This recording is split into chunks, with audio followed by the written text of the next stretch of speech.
toya liboso na yo Nzambe toye kosopa mitema na biso epai na yo nde mokonzi ya milimo na biso. Alleluya.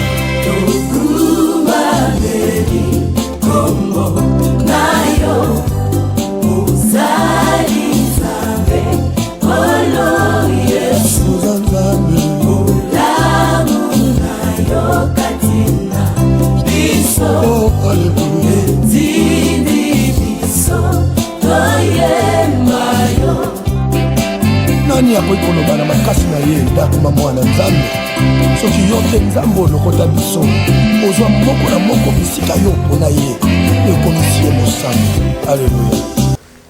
Gloire, gloire, gloire, gloire soit rendue à notre Dieu, le Père, et de notre Seigneur Jésus-Christ qui nous a donné encore l'occasion de nous présenter encore devant vos petits écrans pour que nous puissions parler de la part de Dieu. Que le Seigneur vous bénisse, bien-aimés, vous tous qui me regardez à cet instant selon l'horaire du pays, selon l'horaire du continent dans lequel vous êtes en train de regarder cette vidéo. Que le Seigneur vous bénisse, que le Seigneur vous comble de toutes les bénédictions spirituelles dans le nom de Jésus. Et c'est un réel plaisir pour moi de passer encore au-devant de vous pour que nous puissions partager cette bonne parole. J'aimerais laisser cet instant entre les mains de Dieu, que le Seigneur soit au contrôle, car la Bible déclare que le Saint-Esprit, c'est le meilleur enseignant, le Saint-Esprit, c'est le meilleur conducteur. Et cette même pensée m'est revêtue dans mon esprit pour que je puisse abandonner tout entre les mains du Saint-Esprit, que le Saint-Esprit puisse nous enseigner, qu'il puisse m'enseigner à moi, qu'il puisse aussi transmettre ce même enseignement à vous. Et qu'il puisse nous conduire du début jusqu'à la fin de cette émission. Je ne serai pas long, mais je vais tout simplement répondre à certaines questions qui m'ont été posées et j'aimerais répondre cela à travers la lumière de la parole du Seigneur. Car chaque chrétien, il peut que répondre à toutes les questions que sur la lumière de la parole du Seigneur. Donc, que le Seigneur soit avec vous, que le Seigneur soit avec moi, que le Seigneur nous accompagne tout au long de cet éclairage que nous voulons recevoir de la part de Dieu. Shalom, bien-aimés dans le Seigneur. Aujourd'hui, j'aimerais parler du salut de Dieu. Et le salut, c'est un mot qui est controversé, c'est un mot qui est quelquefois mal compris chez les chrétiens même, quelquefois aussi chez les païens. Cela veut dire que certains chrétiens ne comprennent pas qu'est-ce que cela veut dire le salut. Certains chrétiens ne comprennent pas qu'est-ce que ce mot signifie. Et aujourd'hui, nous voulons décortiquer grâce à la parole de Dieu et grâce à la lumière de cette parole pour que nous puissions comprendre qu'est-ce que d'abord le salut. Et nous allons répondre par après, est-ce qu'un chrétien peut-il perdre le salut ou pas? Et c'est cette question que nous voulons répondre. Et à la fin, nous allons voir qu'est-ce que nous devons faire en tant que chrétiens, qu'est-ce que nous devons faire pour que nous puissions conserver le salut et que nous puissions aussi aller de l'avant et de victoire en victoire dans notre marche chrétienne. Donc soyez vraiment très très attentifs et prenez les stylos, nous allons prendre les stylos, nous allons écrire, nous allons au moins décortiquer verset par verset de ce qui concerne ce thème. Donc le mot salut. Alors, entrons d'abord dans la définition du mot salut. Le mot salut, de l'hébreu, veut tout simplement dire Yesha. Et du grec, soteria. Alors, en français, elle signifie d'abord délivrance, sûreté ou bien sécurité. Le mot salut veut tout simplement dire délivrance, sûreté ou bien sécurité. Alors, quelle délivrance apporte-t-il le salut? Le salut apporte d'abord la délivrance des chaînes du péché. C'est que le salut fait d'abord dans notre vie, il nous délivre d'abord de toutes les chaînes du péché. Deuxièmement, le mot salut nous délivre aussi de la condamnation et de tout type d'asservissement spirituel. Le mot salut nous délivre de la condamnation et de tout type d'asservissement spirituel. Alors, mais lorsque le Seigneur te délivre de la maladie, de la possession démoniaque, lorsque le Seigneur te délivre du péché, il t'amène quelque part pour te sécuriser. En d'autres termes, lorsque vous recevez le salut, vous recevrez la délivrance du péché. Depuis Adam jusqu'à nos jours.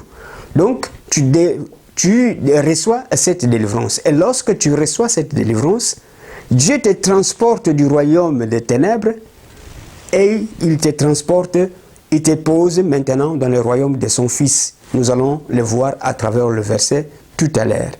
Donc, à travers cette transposition du royaume à notre royaume, il te sécurise. Il sécurise ton âme, il sécurise ton esprit, il sécurise aussi votre corps. Donc, en même temps que vous êtes sur la terre et vous êtes aussi au ciel. Vous voyez? Donc, Dieu vous transporte du ténèbre là où vous étiez. Si vous étiez possédé, si vous étiez malade, Dieu vous accorde la libération. Dieu vous accorde la délivrance. Il vous transporte de ce royaume de ténèbres. Il vous pose maintenant dans le royaume de son Fils. Et à partir de là, tu es en sécurité, tu es en sûreté. Alors, mais qu'est-ce que ce salut-là? Alors, ce salut, c'est un don de Dieu. Ce salut, c'est un don de Dieu.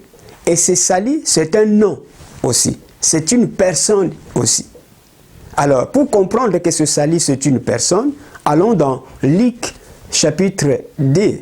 Nous allons dans Luc chapitre 2 et nous allons aussi dans Actes des Apôtres chapitre 4, le verset 12. Dans Luc chapitre 2, le verset... Luc chapitre 2, le verset... Je vais prendre le verset 25 à 31. Le verset 25 à 31. La Bible dit ceci. Et voici, il y avait à Jérusalem un homme appelé Siméon. Cet homme était juste et pieux. Il attendait la consolation d'Israël. Et l'Esprit Saint était sur lui. Il avait été divinement averti par le Saint-Esprit qu'il ne mourrait point avant d'avoir vu Christ du Seigneur. Verset 27, il vint au temple, poussé par l'Esprit. Donc, toutes choses que Dieu fait, que les serviteurs de Dieu doivent faire, doivent être poussés par l'Esprit. Et la Bible déclare que poussé par l'Esprit, est comme les parents apportaient le petit enfant Jésus pour accomplir à son égard ce que ordonnait la loi, il est reçu dans ses bras, bénit Dieu et il dit, maintenant Seigneur, tu laisses ton serviteur s'en aller en paix selon ta parole, car mes yeux ont vu ton salut. Or, mes yeux ont vu ton salut. Mais qu'est-ce que le salut qu'il avait dans ses mains? C'est un petit bébé. Et ce bébé-là, il était appelé le salut. Pourquoi? Parce que le nom de Yehoshua veut tout simplement dire le Dieu qui sauve, Yahvé qui sauve. Vous voyez? C'est en Jésus qui possède, c'est en Jésus qui est caché le salut de l'humanité. Et la Bible déclare que mes yeux ont vu le salut. Donc le salut, c'est le Jésus. Vous voyez? Donc, salut que tu as préparé devant tous les peuples. Donc, le Seigneur Jésus-Christ, c'est l'agneau de Dieu qui a été immolé avant la création du monde. Donc, c'est en lui qui est caché le mystère du royaume de Dieu, en fait. C'est en lui qui est caché le salut de l'humanité tout entière, en fait. Donc, dans le nom de Jésus. Et si nous allons encore très loin, nous allons Actes des Apôtres chapitre 4, je suis au verset 12. La Bible déclare qu'il y a des saluts en aucun autre nom. En aucun autre. car il y a sous le ciel aucun autre nom qui ait été donné parmi les hommes par lesquels nous devons être sauvés. Et quel est ce nom-là? C'est le nom de Jésus-Christ, le nom qui sauve, le nom qui guérit, le nom qui libère, le nom qui nous libère de l'envoûtement, le nom qui nous libère de tout asservissement spirituel. Car la Bible déclare que vous chasserez les démons en mon nom. Vous voyez? Donc c'est au nom du Seigneur Jésus-Christ que les gens se convertissent. C'est au nom du Seigneur Jésus-Christ que les démons sont chassés. C'est au nom de Jésus-Christ que les malades sont guéris. C'est celui-là qui apporte le salut. Vous voyez? Alors, la question est que, comment peut-on recevoir ce salut? Comment peut-on accepter ce salut? C'est clair, frères bien-aimés, dans le Seigneur. La Bible déclare dans Jean chapitre 3, Jean chapitre 3, le verset 16. Jean chapitre 3, le verset 16. La Bible déclare que « Car Dieu a tant aimé le monde, il a donné son Fils unique, afin quiconque croit en lui ne périsse point, mais qu'il ait la vie éternelle. » Waouh! Donc, à ceux qui vont croire au don que Dieu a donné à l'humanité, à tous ceux qui vont croire à ces dons-là, ils reçoivent un salut éternel. Ils reçoivent la vie éternelle. C'est la raison qui nous pousse à dire que ceux qui sont en Jésus, ils ne périront jamais. C'est en cela que nous avons la conviction de dire que un véritable chrétien né de nouveau, un véritable chrétien qui a l'Esprit de Dieu, un véritable chrétien qui marche selon les principes divins, il ne perd pas le salut. Quelle que soit la tribulation, quelle que soit l'angoisse, quels que soient les problèmes, quelle que soit la nudité, quelle que soit la persécution, cet homme ne perdra pas le salut. Pourquoi? Parce qu'il est tenu par celui qui l'a sauvé lui-même. Donc, Dieu a tellement aimé le monde, il a donné son Fils unique, afin quiconque croit en lui ne périsse point, mais qu'il ait la vie éternelle. Et la vie éternelle qui est donnée ici, c'est la vie en l'infini. C'est-à-dire que tu as la vie pour toujours. Donc tu ne peux pas absolument perdre ton salut. Mais comment l'homme maintenant doit-il procéder pour s'accaparer? C'est tout simplement croire. Pour entrer dans cette sphère-là, il faut tout simplement croire et confesser de ta bouche. Romains chapitre 10, le verset 9. La Bible déclare: Or, c'est par la parole de la foi que nous prêchons. Or, c'est la parole de la foi que nous prêchons. Si tu confesses de ta bouche que le Seigneur Jésus-Christ, si tu confesses de ta bouche le Seigneur Jésus-Christ, et si tu crois dans ton cœur que Dieu l'a ressuscité d'entre les morts, tu seras sauvé. Voilà le processus. Donc, croire au Seigneur Jésus-Christ. Et non seulement il faut que tu crois, mais il faut que tu confesses de ta bouche. Il faut que tu confesses cela de ta bouche, que le Seigneur Jésus-Christ est le seul et l'unique sauveur de ton âme. C'est alors que tu auras le salut. Voilà, c'est alors que tu auras le salut. Et nous avons parlé tout à l'heure que le salut, c'est aussi la sûreté. Le salut, c'est aussi la sécurité. Oui, frère bien-aimé, parce que c'est lui que Dieu tient entre ses saintes mains, personne ne peut les ravir. Donc là, je peux vous amener dans Jean chapitre 10, pour savoir la sécurité que nous avons dans le nom de Jésus-Christ, la sûreté que nous avons dans le nom de Jésus-Christ, et voir même l'assurance de notre salut. La Bible déclare, Jean chapitre 10, à partir du verset 26 à 28, verset 26 à 28, la Bible déclare ceci, je lis au nom de Jésus: mais vous ne croyez pas parce que vous n'êtes pas de mes brebis. Mes brebis entendent ma voix. je les connais et elles me suivent. Vous voyez? Donc ici, nous avons des sortes de personnes. Il y a de ceux qui sont les brebis du Seigneur, il y a de ceux qui ne le sont pas.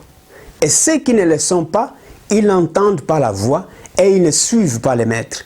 Mais ceux qui sont les brebis du Seigneur, ils entendent la voix du maître et ils le suivent.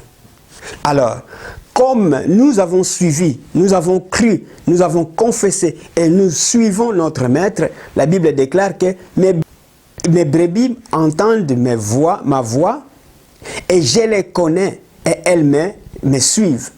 Donc le Seigneur connaît ce qui lui appartient. Le Seigneur Jésus-Christ connaît ce qui lui appartient. Et ce qui lui appartient, ils les suivent. Et qu'est-ce qu'il dit? Verset 28, je leur donne la vie éternelle. Donc la vie infinie. Cette vie infinie, cette vie éternelle, cette vie qui ne périra jamais, cette vie qui ne cessera pas. Une vie éternelle. Et elles ne périront jamais. C'est-à-dire, en d'autres termes, elles ne mourront jamais. Et personne ne les ravira de ma main. Voilà la sûreté que nous avons. Voilà la sécurité que nous avons dans le nom du salut, dans la personne de Jésus-Christ. C'est cette assurance-là qui nous pousse à dire que les chrétiens authentiques ne perdent pas son salut. Si tu es réellement les brebis du Seigneur, tu ne perdras pas ton salut. Même si tu es égaré, le Seigneur est capable de laisser les 99 brebis qui marchent tout droit pour aller te chercher là où tu t'es égaré. Pourquoi? Parce qu'il est le bon berger. Entre les brebis et les bergers, celui qui tient l'autre, c'est le berger lui-même. C'est le berger qui se préoccupe de ces brebis. Mais ce n'est pas le contraire qui est vrai. Donc là, vous avez votre réponse, vous avez la signification du mot salut, vous avez la définition du mot salut que nous avons étalé tout à l'heure, et là, vous avez les atouts pour pouvoir entrer dans ce salut. Nous avons dit que si tu crois dans ton cœur, si tu confesses de ta bouche Jésus-Christ, que Dieu l'a ressuscité entre les morts, tu seras aussi sauvé. Et nous sommes sauvés comment? Nous sommes sauvés par la grâce au moyen de la foi, et cela ne vient pas de nous, mais c'est un don que nous avons reçu de la part de Dieu. Ephésiens chapitre 2, le verset 8, là où l'apôtre Paul est en train de dire que c'est par la grâce que vous êtes sauvés, par le moyen de la foi, et cela ne vient pas de vous, mais c'est un don de Dieu. Donc voilà comment nous sommes sauvés, voilà comment nous sommes sécurisés, voilà comment nous sommes délivrés. Donc le mot salut, c'est le mot qui englobe toutes ces choses. Donc la délivrance, la sécurité. Donc le Seigneur nous délivre et le Seigneur nous sécurise. Que le Seigneur vous bénisse. Si vous avez encore d'autres questions à poser, posez-moi et je viendrai encore pour vous répondre par rapport à toutes ces questions-là. Que le Seigneur vous bénisse, soyez vraiment bénis et partagez aussi ces messages avec nos bien-aimés qui ne connaissent pas encore le Seigneur, afin qu'ils reçoivent aussi cet enseignement. Que le Seigneur vous comble de toutes les bénédictions spirituelles dans le nom de Jésus-Christ, notre Seigneur et notre Sauveur. Amen, amen.